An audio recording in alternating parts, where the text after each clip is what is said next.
আজ ১০০টি মানুষের মধ্যে ৯৯টি মানুষই অসুস্থ। কেউ বলছে না যে আমি পুরোপুরি সুস্থ, আমার কোনো অসুবিধা নেই। কারোর গ্যাস, কারোর অ্যাসিডিটি, কারোর অস্থমা, আর প্রেশার আর সুগারের অসুবিধা তো প্রত্যেকটি ঘরে ঘরে রয়েছে। আজ ভারতের ৫ জনের মধ্যে ৩ জনের ফ্যাটি লিভার, পেটে চর্বি জমে রয়েছে, পেট বাইরে বেরিয়ে আসছে। আজ সব থেকে বড় সমস্যা হচ্ছে অল্প বয়সে চুল ঝরে যাওয়া, স্কিনের নানান ধরনের প্রবলেম। আমরা হাজার হাজার টাকা খরচ করেও এর সমাধান আনতে পারছি না। আমাদের থাইরয়েড বা ইউরিক অ্যাসিড, একটু বয়স হলেই মাথা ব্যথা, পা ব্যথা, এই সমস্ত নানান প্রবলেমগুলো যেন আমাদের কমন হয়ে উঠেছে। কিন্তু এই প্রবলেমগুলি যদি আমাদের ৪০ থেকে ৪৫ বছর বয়সের পর থেকে দেখা দিত, তাহলে এটিকে নর্মাল ভাবা যেত। কিন্তু এই সমস্যাগুলো খুব অল্প বয়সেই আমাদের মধ্যে দেখা দিচ্ছে। মাত্র ১৫ বছর বয়সের বাচ্চার শরীরে সুগার ধরা পড়ছে, তার প্রেশার বেড়ে যাচ্ছে, গ্যাস, অ্যাসিডিটি, নানান সমস্যা দেখা যাচ্ছে। আসলে এই দোষগুলি প্রকৃতির নয়, এই দোষগুলি আমাদের। আমরা জেনে না জেনে প্রকৃতির নিয়মের বিরুদ্ধে যাচ্ছি। আজ একটি নিয়মের কথা আপনাদের সামনে আলোচনা করব। আশা করি এই নিয়মটি যদি আপনি সঠিকভাবে মেনে চলেন, তবে মাত্র ৭ দিনের মধ্যে আপনি পুরোপুরি সুস্থ হয়ে উঠবেন এবং ভবিষ্যতে আপনার কোনো ধরনের শারীরিক অসুবিধাজনিত কারণে কখনো ডাক্তারের কাছে যেতে হবে না। আমাদের শরীরে কি প্রবলেম আছে তা কখনোই ম্যাটার করে না, কারণ ভগবান আমাদের এমন এক শক্তি দিয়ে পাঠিয়েছেন যে আমাদের শরীরের যা প্রবলেমই হোক না কেন তা একাই ঠিক হতে পারে। আপনি সুস্থ হলেও এই নিয়মটি অবশ্যই পালন করুন, কারণ সারা জীবন যাতে আপনি নিরোগী হয়ে বাঁচতে পারেন। আমাদের শরীরে এমন এক শক্তি রয়েছে যা আমাদের শরীরের ভেতরে থাকা মৃত কোষকে পুনরায় সঠিকভাবে জীবন দান করতে পারে।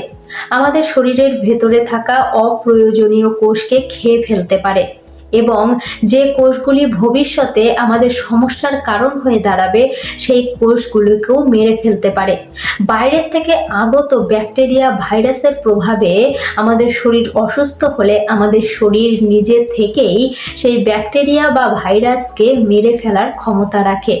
এমনকি সবথেকে বড় খবর হলো আমাদের শরীর নিজেই ক্যান্সারের সেলকেও মেরে ফেলার ক্ষমতা রাখে। যেমনভাবে হাতে কোথাও কেটে গেলে তা বিনা ঔষধে একাই ঠিক হয়ে যায়। এটা হয়তো একটা ছোট্ট জিনিস, তাই সময় লাগে খুব অল্প। কিন্তু যদি আপনি আপনার বড় কোনো অসুস্থতা ঠিক করতে চান, তবে আপনাকে আপনার প্রাণ শক্তিকে তার জন্য সময় দিতে হবে। প্রাণ শক্তি একই সঙ্গে মাত্র একটি কাজই করতে পারে। আপনি যদি খাওয়া দাওয়া করে উঠেই সাথে সাথে দৌড়তে শুরু করেন কিংবা ভারী কোনো কাজ করতে শুরু করেন, তবে আপনার খাবারটি হজমই হবে না। আপনার হজমের সমস্যা হবে, অ্যাসিডিটি হয়ে যাবে, কারণ প্রাণ শক্তি আপনার খাবারটি হজম করার বদলে আপনি খাওয়ার সাথে সাথে যেহেতু দৌড়েছেন বা ভারী কোনো কাজ করেছেন, সুতরাং আপনার প্রাণ শক্তি সেই দৌড়ানোর কাজে বা ভারী কিছু কাজ করার ক্ষেত্রে খরচ হয়ে গেছে। এটা শুধু কাজ করার সময়ই নয়, আপনি যদি খেয়ে উঠেই গভীর কোনো চিন্তায় বসেন কিংবা আপনি বিষাদে ভেঙে পড়েন, তখনও কিন্তু আপনার অ্যাসিডিটি হয়ে যাবে, আপনার খাবারটি হজম হবে না। হ্যাঁ, কারণ আমাদের ব্রেন সেইভাবেই কাজ করে। আমাদের প্রাণ শক্তি শুধুমাত্র একবারে একটি কাজই করতে পারে। আমরা সকাল, দুপুর, বিকেল, রাতে যাই খাই না কেন, আমাদের আজকালকার জন্য একটা স্ট্যাটাস বা ফ্যাশনে পরিণত হয়েছে রাত করে খাওয়া। কিন্তু সারা দিন রাত যদি আপনি আপনার প্রাণ শক্তিকে শুধু খাবার হজমের কাজেই লাগিয়ে যান, তবে আপনার শরীরের যে প্রবলেমগুলি আছে সেগুলি রিপেয়ার করবেন কখন? সেগুলি তো হিল করার জন্য আপনার প্রাণ শক্তিকে একটু সময় দিতে হবে, তাই না? খেতে থাকলে আমাদের শরীর কত হজম করবে? খাওয়ার পর খাবার, রাতের খাওয়ার পর আবার সকালের খাবার, হয়তোবা রাতের খাবারটা হজম হয়নি, তারপরেই আবার পরের খাবার। আচ্ছা, আপনাকে যদি একটি অফিসে 365 দিনই কাজ করতে বলা হয়, তাহলে কি আপনার কাজ করতে মন বসবে? না। এই কারণেই আমাদের অফিস এবং সমস্ত জায়গায় রবিবার দিন ছুটি দেওয়া হয়। এমন নয় যে রবিবার দিন আমাদের কোথাও বেড়াতে যাওয়ার জন্য হলিডে দেওয়া হয়। আসলে এটি হলো আমাদের ব্রেনকে ফ্রেশ করার জন্য একটা সুযোগ।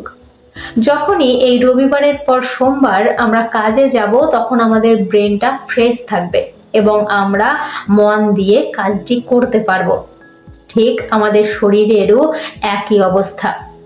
আমরা রোজ খাবার তো খাই, কিন্তু উপবাস করি না, কখনোই করি না, হয়তোবা মাঝে সাঝে 2-1 দিন। আমাদের শরীর উপবাসে কিন্তু অনেক উপকৃত হয়।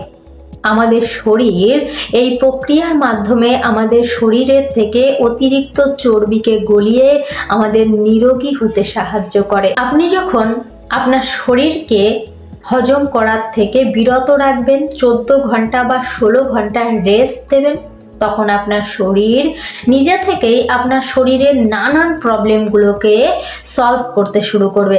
আপনার শরীরের নানান প্রবলেমগুলি একাই ঠিক হতে শুরু করবে। এই ঘটনাকে বলা হয় অটোফিজি। অটো আর ফিজি দুটি শব্দ থেকে এসেছে। এই অটোফিজি আবিষ্কার করে জাপানের বায়োলজিস্ট 2016 সালে নোবেল পুরস্কারে পুরস্কৃত হয়েছে।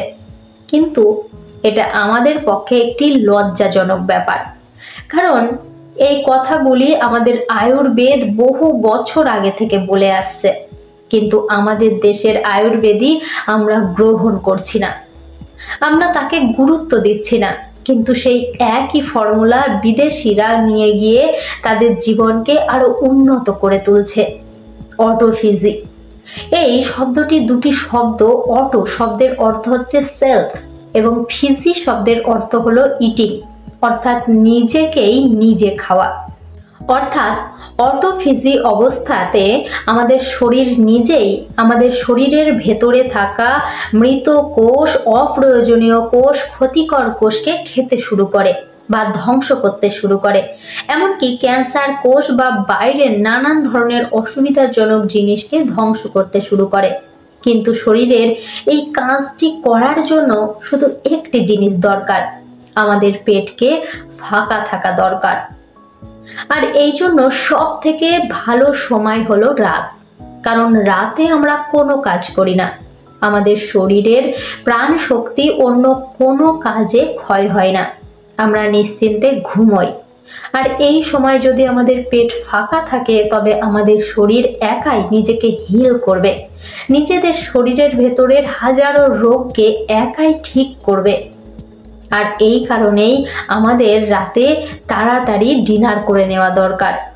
অন্ততপক্ষে 6 থেকে 7টা কিংবা খুব জোর 8টার মধ্যে আমাদের ডিনার কমপ্লিট করতেই হবে, যাতে এই খাবারটি 10টা থেকে 12টার মধ্যে হজম হয়ে যায় এবং তারপরের 6 ঘন্টা আমাদের শরীর আমাদের নিজেকেই হিল করতে সময় পায়।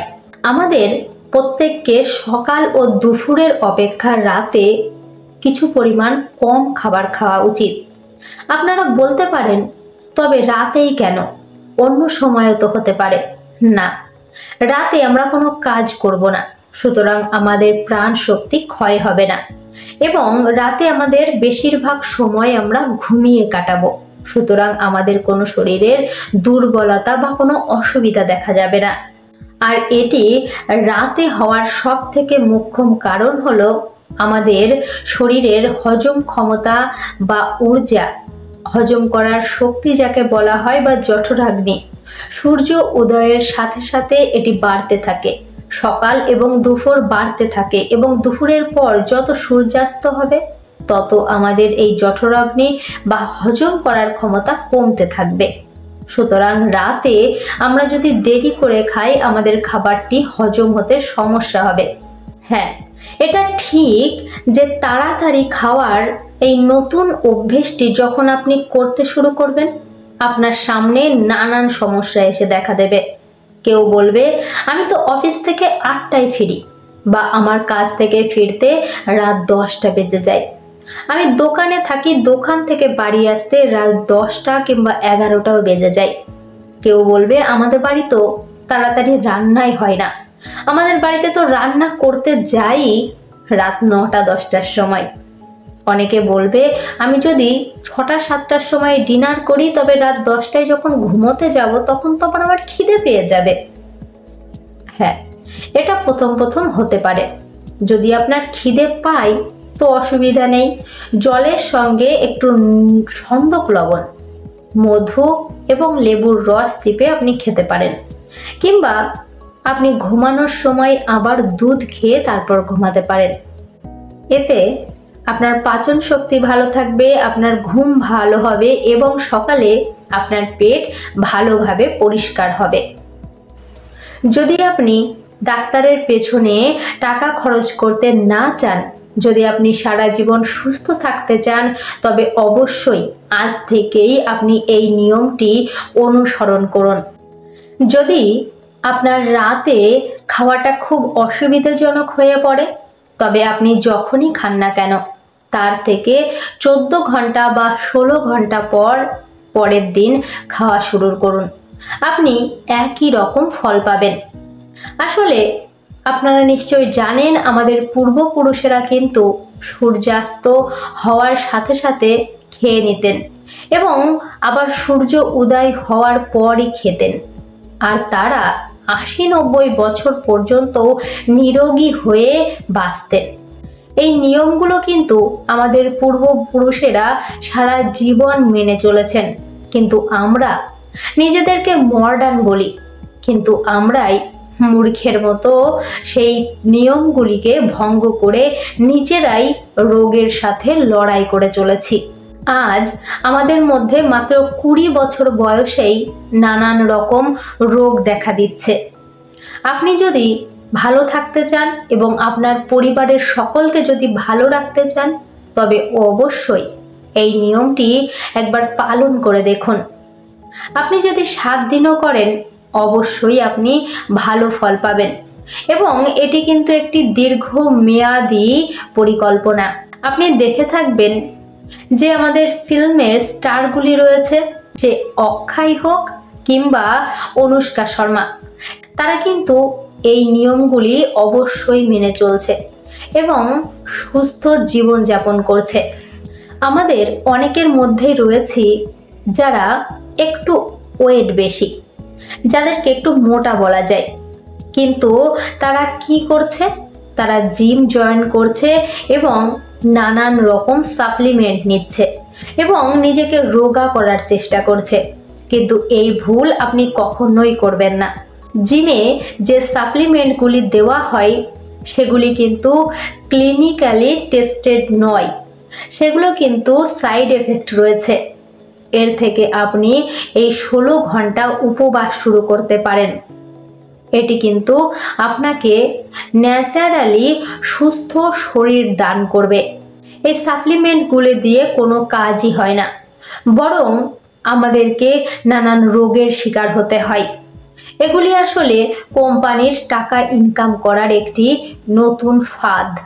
আপনি চাইলে ইন্টারমিটিং ফাস্টিং বা অটোফিজি শুরু করতে পারেন। আপনি 12 ঘন্টা 14 ঘন্টা থেকে শুরু করে এটিকে 16 ঘন্টায় নিয়ে যেতে পারেন। আপনি ন্যাচারালি সুস্থ হতে থাকবেন। আপনারা যখন 14 ঘন্টা বা 16 ঘন্টার এই ফাস্টিংটি শুরু করবেন, তখন প্রথম প্রথম মাথা ঘোরা বা শরীরের দুর্বলতা আসতে পারে, কিন্তু এতে ভয় পাবেন না। এটি একটি আমাদের শরীরের নর্মাল ব্যাপার। আসলে কেউ যদি মদ খায়, রোজ যদি সে মদ খেতে থাকে, হঠাৎ করে যদি সে মদ ছেড়ে দেয়, তার শরীরে কিন্তু নানান রকম সমস্যা দেখা দেবে। এর মানে এই নয় যে মদ খাওয়াটা খুব উপকারী। এর মানে হলো আমাদের শরীরকে আমরা যাই দিতে থাকি না কেন তা কিন্তু আমাদের শরীরের একটি অভ্যেসে পরিণত হয়, আর যখনই সেই অভ্যেসের বিরুদ্ধে আমরা কিছু করতে চাই, তখন আমাদের ব্রেন বারবার সেটি করার জন্য সিগন্যাল দিতে থাকে। ঠিক একইভাবে আমরা এতদিন একই সময় খেয়ে এসেছি। আজ যদি আমরা না খাই তখন আমাদের ব্রেন নানান ইঙ্গিত দিতে থাকবে যাতে আমরা খেতে পারি। কিন্তু প্রথম প্রথম অসুবিধে হলেও সপ্তাহখানেক পর এটি একাই ঠিক হয়ে যাবে।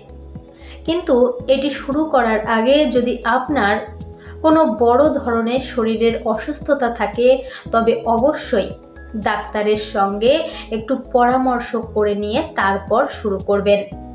তাছাড়া আপনি এটি করতেই পারেন।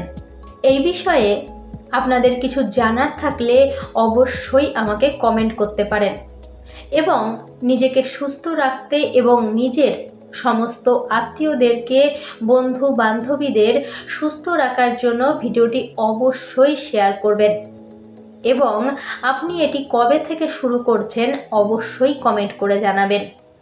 এই ধরনের আরও ভিডিও পেতে আমাদের সঙ্গে জুড়ে থাকবেন এবং চ্যানেলটিকে সাবস্ক্রাইব করে রাখতে ভুলে যাবেন না। দেখা হচ্ছে পরের ভিডিওতে। ততক্ষণ সবাই ভালো থাকুন এবং অন্যকে ভালো রাখার সুযোগ করে দিন ভিডিওটি শেয়ার করে। জয় শ্রীকৃষ্ণ।